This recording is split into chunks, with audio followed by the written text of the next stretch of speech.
So I'm going to spend this week showing you some things you need to do. Basic Frailing strum, as I said, is the first. 1, 2, and 3, 4, and 1, 2, and 3, 4. If you can do that, you're halfway there. For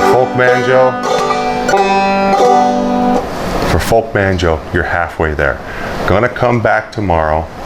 Well, no, let's do it now. The next thing you'll need to know, especially playing in the key of G to start off, G, which is the open, C, D7. If you can do that, and what I just did, you can do almost anything. Because if you're going to figure out a melody to sing along with your voice, you got to change the chords. Especially on these easy folk songs.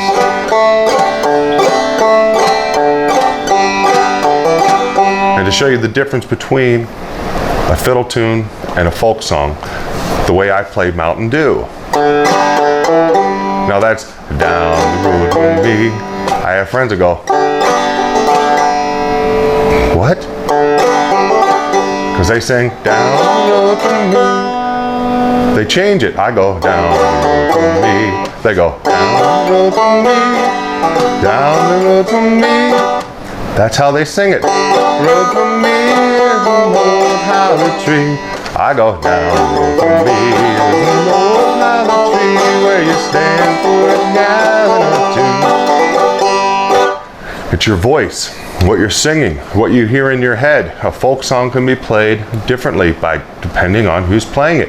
If you don't believe me, go see a jam band sometime. They'll all be playing the same song.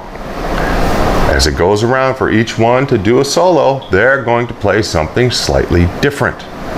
Because it's music, it's a live music, it's folk music. Even though they might be playing, folk rock, it's still a folk song because they've taken it and they've changed it. They're not covering it.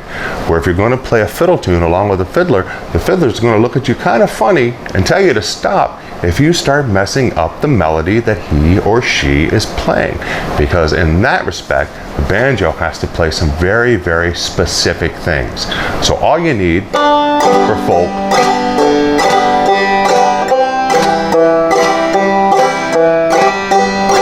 to start out, 3 chords. Wow, and you say, well, you were doing other things. Hammer-on. Let's try that. You're going to strike the 4th string,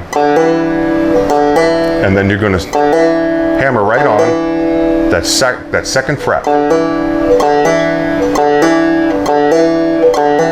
We'll try it over here on the 1st. Try it on the 2nd string. You're going to hit the 1st fret. 3rd string, 2nd fret.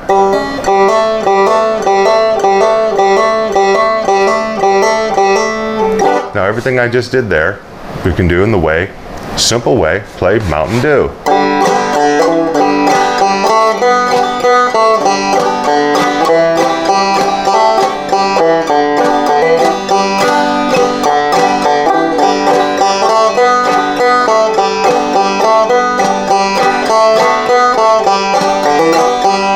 See, that brings us to our next point. You're not always. There are times where you just have to strike.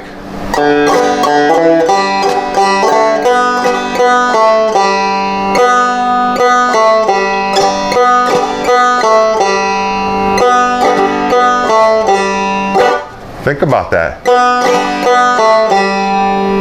One time I did the Frailing strum, then it was a couple strikes. Right back into it. That's the part you got to get down. All right, so you've got hammer-ons, you're changing chords, you're doing the basic Frailing strum. You know there are times where you just have to strike and then go back.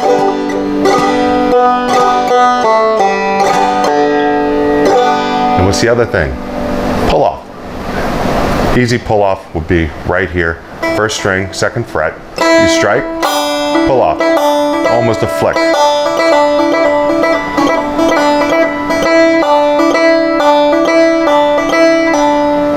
Same everywhere else. opposite of a hammer-on.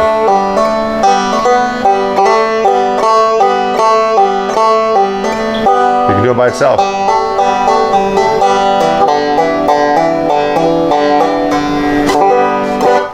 The last thing you need is a slide. And I'm not showing you everywhere you can do these, because as always, I tell you the first 2 frets in open G, you can find 99% of the things you're ever going to need in life.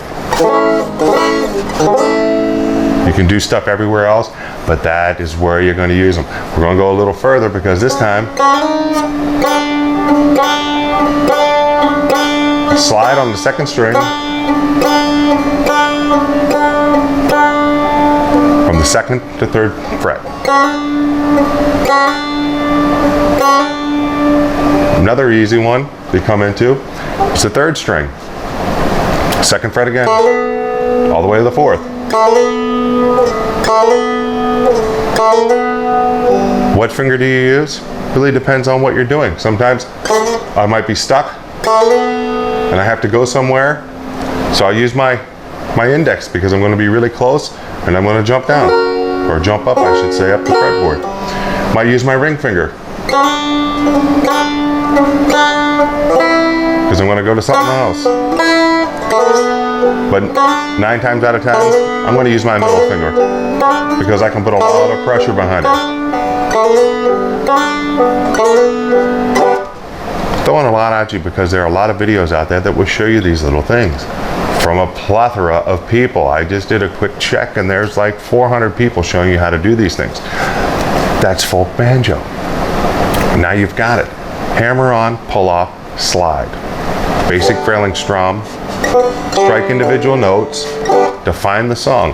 You have to sing it. You sing it down, sit and go. Down the road from me, down the road from me is an old hollow tree where you stand for a gallon or 2. And then you find out where you put those in.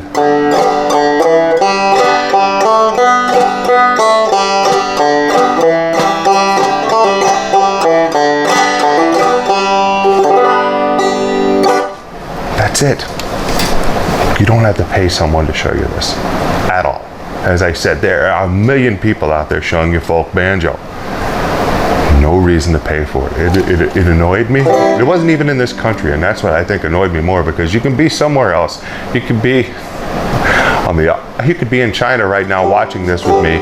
Go on there, find people doing this, and figure it out. It's that simple. You don't even need to know what it is I'm saying. Just watch the hands and hear the music. That's it. It's my little rant for the week, but it was driving me crazy. It started out with some of you folks asking me for some tabs of some songs. I started giving you a few tips, and then it started with the whole, I'm going to pay this one and I'm going to pay that one. No, unless you're going to do something which requires precision. You want to play it exactly this way. You want to play the tune exactly like that, to play along, as I said, like a fiddle tune. Because starting out, you're trying to figure out, okay, I can't annoy this guy or this lady sitting here playing the fiddle, and I'm jumping in with them. I got to know what it is I'm doing. I'm just starting out. That's fine. But to play folk banjo, not at all. But if you are, remember what I said. Recordings, references. Find some students that had them. Talk to them. My buddy Joel Simpson, who wrote the foreword to my book. Any student that goes to him can get a million different recordings of Joel playing guitar in a million different ways. Anything from classical guitar to rock guitar to pop guitar to 50s guitar. It doesn't matter. Country and Western. He can give that to you, and he can give you dozens and dozens of students that you can go and sit down with and talk to, and they will show you what it was they learned from Joel and what they've added to it. That's the kind of relationship you should be looking for with a teacher when you go to do this. Anyway, I'm running late. I gotta go. See y'all next time.